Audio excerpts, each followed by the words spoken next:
బంగ్లాదేశ్లో BNP party భారీ మెజారిటీతో గెలుపొందడం జరిగింది. ఇక్కడ జమాయతే ఇస్లాం 77కే ఆగిపోయింది. అంటే 11 పార్టీలు కలిపి. జమాయతే ఇస్లాం మరీ ఇంత దారుణంగా పడిపోద్దని ఎవరు ఊహించలేదు.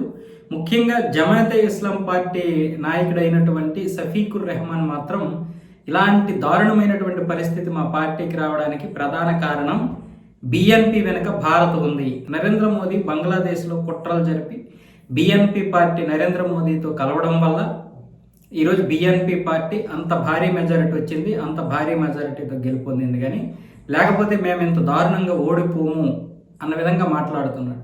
అందుకే ఇప్పుడు షేక్ హసీనాని బంగ్లాదేశ్ రప్పించడంలో తడబాటు పడుతున్నాడు. ఆవిడ్ని బంగ్లాదేశ్ రప్పించడానికి భారత్ మీద ఒత్తిడి తీసుకురాలేకపోతున్నాడు. పైగా ఇప్పుడు ఆయన క్యాబినెట్ ఏమొచ్చేసి భారత్తో మంతనాలు జరుపుతుంది ఈ రెండు దేశాల సంబంధాల కోసం అన్న విధంగా మాట్లాడుతున్నాడు.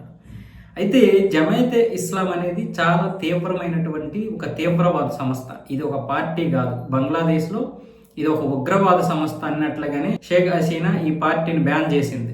కానీ ఇప్పుడు మళ్ళీ షేక్ హసీనా ఎప్పుడైతే బయటకు వచ్చేసారో ఆవిడ పార్టీని బ్యాన్ చేసి ఈ పార్టీ మళ్ళీ అధికారంలోకి రావాలని చూసింది. కానీ అంతా కూడా తడబడిపోయింది. మొత్తం అది రివర్స్ అయిపోయింది. లేకపోతే ఈరోజు వేరే ఉండు.